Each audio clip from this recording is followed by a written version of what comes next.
Broadcasting live from the Business RadioX studios in Atlanta, Georgia, it's time for High Velocity Radio. Welcome to the High Velocity Radio Show, where we celebrate top performers producing better results in less time. Stone Payton here with you this afternoon. You guys are in for a real treat. Please join me in welcoming to the broadcast with ThinkZILLA Consulting Group, Velma Trayham. How are you?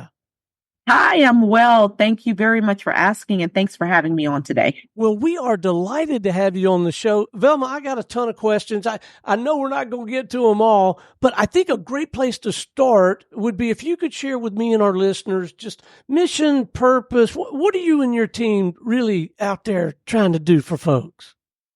Our mission is to end poverty through entrepreneurship. So in that and through the work that I do across the nation, partnering with public and private companies, building entrepreneurial ecosystems to ensure that small businesses, underserved entrepreneurs, and people of color have the access to information, access to capital, access to contracting opportunities. I truly believe that in order to close the racial wealth gap and to help people to rise above the poverty line, we need the resources, and not only the resources, but the intelligence, the intellect, in terms of understanding the resources that are available and also being able to just show up in excellence. So that's what we've been doing across the country. So far, we've helped about 5,000 entrepreneurs to rise above the poverty line through the programs that we've built. I got to know the backstory. 5,000, man, what a sobering and impressive and encouraging stat. I got to know the backstory. How in the world did you find yourself doing this kind of work, trying to serve these folks? You know, it's really interesting. I'm happy to share a little bit of the backstory. So I was born and raised in Houston, Texas. I was actually raised in poverty. I realized early on that I could change the trajectory of my life. And not only could I change the trajectory of my life, but if I did this very well, then I could create a blueprint to where I would be able to help other people to do the same thing. So to fast forward, I've had 2 jobs in my entire life. I worked for Google for 9 months and a segregation firm for a year and a half. And there I started my entrepreneur journey. My first 3 companies failed. I decided not to give up, continued to just go and grow. I didn't just go through it, but I grew through it. And so my 4th and 5th company was highly successful. I was able to sell those companies. And, then I started my consulting company, ThinkZILLA. And I started ThinkZILLA as a marketing and public relations strategy company 11 years ago. And to fast forward today, we are a national company helping government and helping corporations by way of building programs to support entrepreneurs. And so small businesses, entrepreneurship, I am a serial entrepreneur and business owner. And so just the information that I learned through trial and error, through failing forward fast, through resilience and not giving up, it has truly become a model for entrepreneurs across the country in terms of them seeing not only do I empower others, but they're able to see it through my life and the tangible results through the work that we do. So that's how it started. And so excited for the work to continue because I truly believe that poverty is a state of mind. Well, you have unquestionable, what's the right term? Street cred, right? You actually grew up in poverty. You took a swing at being an entrepreneur, and it wasn't raging success right out of the box. You've got plenty of scar tissue, plenty of lessons learned. Well, now that you've been at it a while, what are you these days? What are you finding the most rewarding about the work? What's the most fun about it for you these days? I'll say the most rewarding thing and what's fun to me is really being able to empower hope, and also be able to share the wisdom.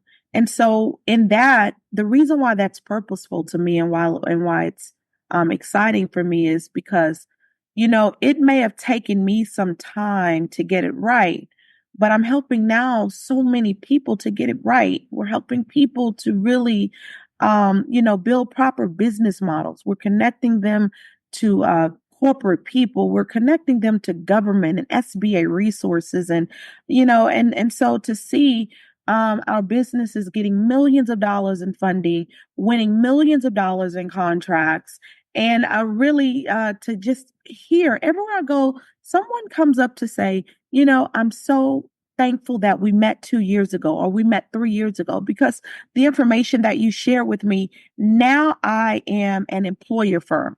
I was once just a solopreneur, but here 2 years later, I am an employer firm creating jobs in our communities, and I have 20 plus employees.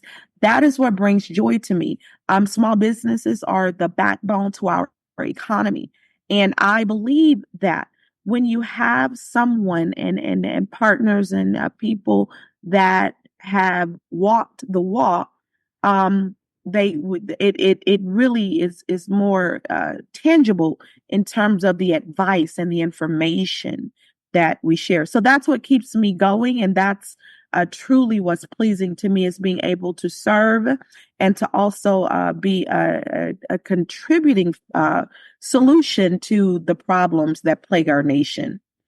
Let's dive into the work a little bit. Maybe, I don't know, walk us through a use case or two that kind of gives us a real picture of what happens when someone takes advantage of your specialized expertise and experience and applies it to their journey. Yeah, so that's a great question. And I have a two-prong approach. The first approach, I want to talk from an entrepreneur and small business side of things. So as an entrepreneur myself, obviously, we all know the statistics and the data that shows 8 out of 10 new businesses fail.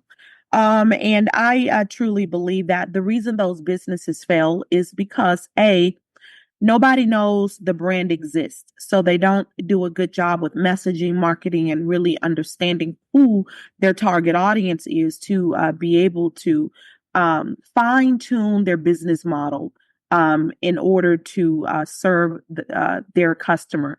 And so what I've been able to do, and I say we a lot because I have an amazing team that I've, been able to lead, and that I've been able to pour into, that I've been able to motivate. I truly believe that you're only good as your team and the leader. And so I have an amazing team.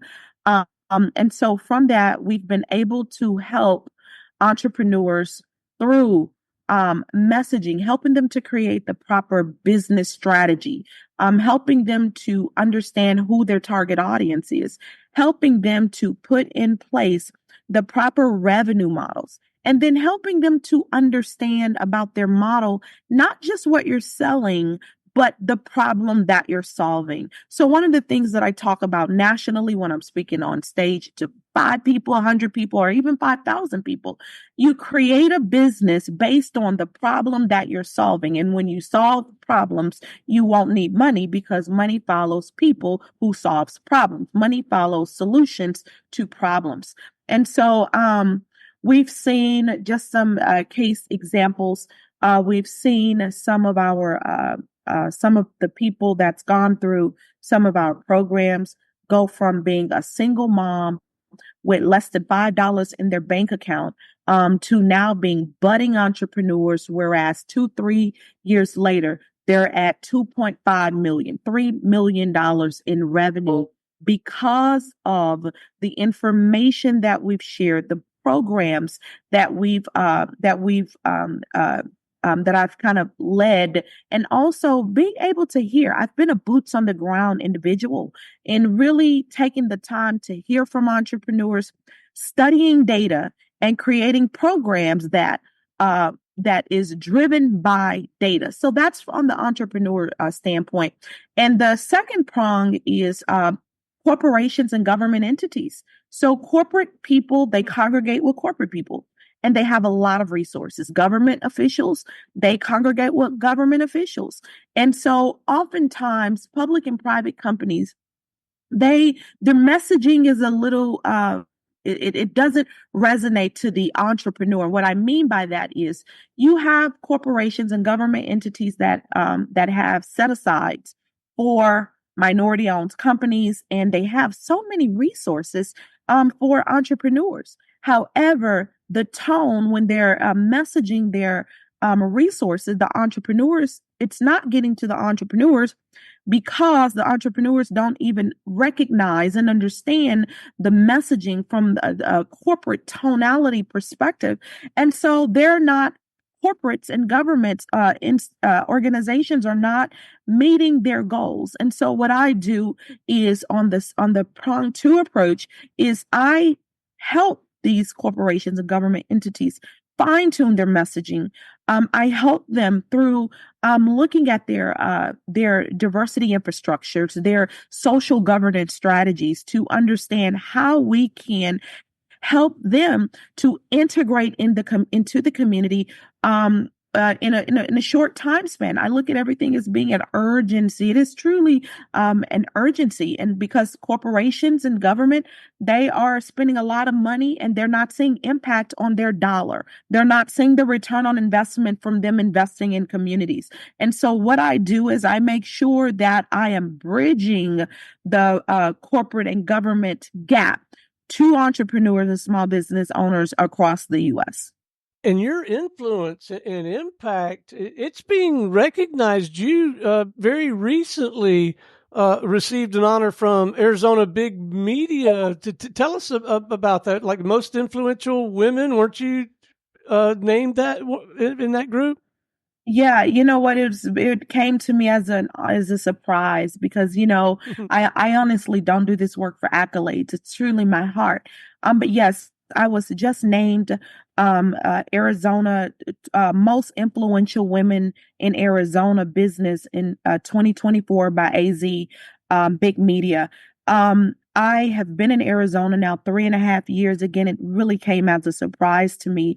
Along other women that were honored on this platform was Governor Katie Hobbs was one of the honorees. And I'll tell you that at the awards recognition dinner on last week, they said that they had received close to 2,000 nominations, and they narrowed it down to 50 top women in Arizona. And so I don't take that lightly. It's truly, I believe, a testament to when you do the work, when you walk it like you talk it, and when you are serving others, and when you are a servant leader, then the rewards will come. So I believe that dominion is not a pursuit, but it's the result. And it's the result of doing the right thing, being a light in a world of darkness, and really being a conduit to be a part of the solutions and not the problem. So you have a lot of different ways of living into your mission, and you bring a lot of tools to bear. One is you're a professional speaker. In the very early days of doing the speaking, I mean, did that come real easy to you, or was that also a bit of a learning curve for you? You know what's so interesting, Stone? So I never wanted to be a speaker. In fact, when I started my entrepreneur journey, I was like, you could kill me before I speak. I will not speak in front of people. I just wouldn't do it.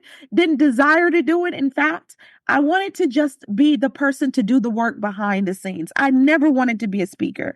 And so now to fast forward, when I hear people say how incredible of a speaker I am, when I'm speaking on national platforms and when I'm speaking, everywhere, I hear you are an amazing speaker and a great thought leader. How did you do this? And I'm thinking, well, I didn't do it intentionally. It just, happened. So I believe that some things is just a result of, and so I'm grateful and I thank you for the compliment, but it truly was not something that I set forth to do or to be. We don't have time to talk about all of the ways that you are genuinely serving these constituencies, but I got to mention that this book that you authored, When God Says Go, and there's a pretty strong theme in there around the ideas of resilience and faith. Can you speak to that a little bit?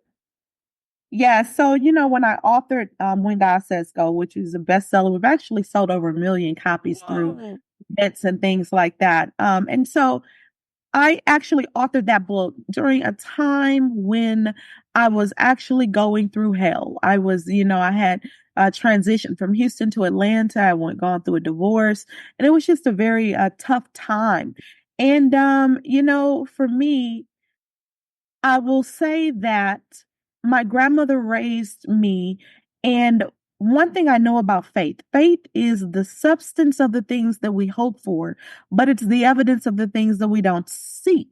And so for me, I did not see myself, but I knew that I needed to tell my story. I knew that in order to reap, I had to sow. And so sowing in terms of sharing with people my journey, sharing with people how I've gone from this little girl in poverty to now a global businesswoman making such impact in the world. Because here's the thing, because if God can do it for me, he can do it for anyone. And so, in that, when God says go, turning your storms into an unshakable relationship with God, leaving it all behind. I think that it's really a testament of understanding that sometimes in life we really have to embrace our go moment. Go meaning whether that's a relationship, toxic friendships, go from the table, from eating toxic foods because our health is our wealth. Go from moving from one state to another. Go from leaving a job that's not adding value or seeing you as an individual who you are or the purpose that you have. And so, when God says go, it's actually a book that I continue to read often. I actually highlighted 3 incredible entrepreneurs in that book, and it's really about transformational thinking. Because again, I believe that poverty is a state of mind, and I believe that most of our society they've been conformed to. They are conformed to a culture where it's glitz and glam opposed to really doing the work. There's no elevator to success. And so that is what When God Says Go is all about. When recognizing the time of when it's time to go, from whatever that means, to elevate your life to a greater disposition. You've mentored thousands of women business owners of color. I'm interested to know a couple of things. And one is, do you see some patterns? Like, are there some unique challenges among that group of people? And that's part one. And then part two is, what can and should a middle-aged white guy who's pretty comfortable at this point in his career, that has a media platform, what should we be doing to try to serve that constituency? Great question. The first question, in terms of what are some of the patterns that I'm seeing, or barriers, shall we say, maybe, with, this population. Well, one barrier is that is access to capital.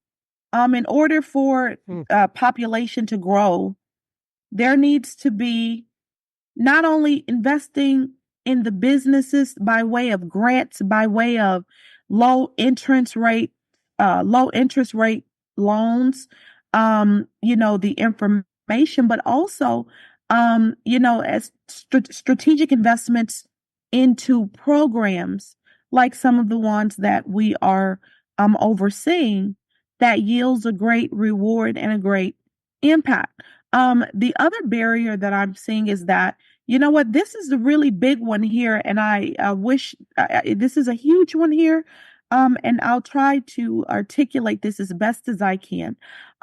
So there are a lot of programs. There's a lot of accelerators. There's a lot of business programs. There's a lot of gurus. There are a lot of people that is pulling everyone's attention, grabbing attention. They're selling, and we are really in a very fast paced environment culture right now. But in that, because there are so many programs and stuff going on, people are getting information overload, and also people are not getting the right information. I'll give an example. There was a lady here a few months back that she was just pouring tears to me and ready to commit suicide. She had taken her last $100,000 savings to give to a guru coach that promised that they would help her to get millions of dollars in contracts. They would help her to build her company, this, that, and the other. To find that lady that gave her $100,000, that person, that coach, gave this lady wrong information, didn't have no contacts to connect her, no collaboration, no resources for her. And she lost her $100,000 to this guru. Thankfully, I was able to connect her with one of my long-term banking constituents, one of my banking partners that was able to come in and give her a loan for $500,000, very low interest. And I was able to come on and help her to build the proper infrastructure for her company. This was 2.5 months ago. And now this entrepreneur has an amazing and blazing business model, and she's hitting the ground running with her technology company that she's already now starting conversations with investors to acquire the software that she built. And so that's barriers. That's and I know that's a lot that I just said, but to simplify it, too many people giving too much advice. People are listening. They're not discerning right from almost right. And they're taking big hits by trusting these gurus and social media people. And so what can someone like yourself do to help? Stone, I always say to my partners across the U.S., I cannot do this alone. And so invest in me so that I can continue investing in our communities. And so, I have allies, amazing. I have Jewish friends. I have, white friends. I have Hispanic friends. I love everyone. And again, I don't look at the color of skin. I look at impact and how can we work collectively to make sure that we are creating big impact as one. So what's new and next for you? The balance of this year, but maybe an 18 to 24 month horizon. You got any kind of new initiatives you're really excited about and are willing to let us in on? New initiatives. We have a couple of things that we're launching to solve the housing crisis. Can't say too much on that. Still in the stages, legal stages and stuff like that. Looking at an economic empowerment tour for 2025. I will be touring and taking this information across the U.S., connecting entrepreneurs to resources to scale and take their business to the next level and helping more people get out of poverty. And you know what? I think the other thing is really just creating more leaders. We need to create more leaders. I have a lot of followers that I'm so very grateful and thankful for. But really what I want to do is create some sort of leadership program or something to help more leaders to become agents of change. So that's kind of where I am and what I'm kind of up to. Well, I have no doubt you're going to accomplish that, and it's going to be fun to continue to follow your story. I mean, this is an invigorating, inspiring conversation. outside the scope of this work, and I don't know when you'd find the time, but I'm going to ask anyway about passions, interests, hobbies outside the scope of your work. Most of my listeners know that I like to hunt, fish, and travel. Anything like that you nerd out about to kind of get away from it and recharge? Yeah, so I love to hike. I love rodeo. I like horses. I like going to like rodeos, and I like I like looking at bull rides. So that's fun to me. Oh, and I have a 13-year-old son who is an entrepreneur, and he's also an athlete. So I love to go to his games. I love children. I love to spend time with our children, especially at-risk youth. I like to empower them. I like to just listen to them. I like to hear their bravery and hear their ideas for their own vision for the future. So those are some of the ways that I really just kind of unplug. Oh, and I can't leave church out. I am a member of a revival church in Arizona that just continues to light fire in me.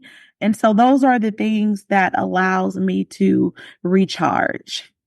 Don't you find that I call it white space, but I find that not only do I enjoy these activities, but I really think it gives me a chance to do what you said, recharge, and allows me to be that much more effective when I clock back in and try to live into what we're trying to do here at Business Radio. It's important for entrepreneurs to make time and energy to do that, isn't it? Yeah, it is. It really is, because here's the thing. Your health is your wealth. And if you're not taking care of your physical body and your mind, then you're gonna burn out. And it's really nothing you could do when you burn out. And you can't pour from an empty cup. You cannot help anyone if you yourself is not at a capacity level to where you can actually thrive in the area or the lane that you are in. I was asked a question a couple of days ago about work-life balance. How do you balance it? How do you do this? We see that you're a mom. We see that you own multiple companies. We see that you're the presidency of the Black Chamber. How do you balance? And my response to them was, I personally, in my humble opinion, do not believe in work-life balance. I believe in work-life integration. So integrating my life, my personal life into my business, and integrating a little of my business into my personal life. And so I take time when time is needed. I meditate every day. And I rest. I get at least 8 hours of sleep every night. And so that is truly, I think, the importance of unplugging so that you can show up in excellence and so that you can show up as the very best version of yourself at all times. Well, I love the way that you've reframed that, or reframed it for me anyway, from balance to integration. That sounds like a much more sustainable, productive way the lens to view it through. All right, before we wrap, I'd love to leave our listeners, if we could, with a couple of actionable pro tips. And look, guys, the number one pro tip here is reach out, have a conversation with Dr. Velma or somebody on her team, tap into her work, and we're going to make sure you have some coordinates to do that in just a moment. But let's leave them with a couple pro tips, if we could. Couple of pro tips. Pro tip number one, become the light. Become the light, because only light drives out darkness. The world does not need any more pessimistic, angry, hostile people that are filled and flamed up with anger, hate, and all of the other stuff. So become the light, because you are everywhere that you will go. And so the only thing that drives out darkness is light. And so if you want happiness and you want peace in your life, you need to become the light from the inside out. Change some things about you at your core. Maybe some things that you learned when you were a kid. Maybe some things you learned from a culture that you need to release yourself of. You need to become more cognizant of what you're putting out and also what you are allowing in, because whatever you allow in is going to come out in some way. So work on you. The second thing I would say is, build a community of destiny helpers. You need people that's going to pour into you, and then you pour into them. You need mutual beneficial relationships and partnerships. And this leads me to my last thing is, you can't do everything alone. You need a team, you need allies, and you need strategy. And collaboration is very important. So those are the things that I would leave. Thank you. All right. Best way for us to tap into your work, maybe have a more substantive conversation with you or someone on your team. Let's leave them with some coordinates to do that.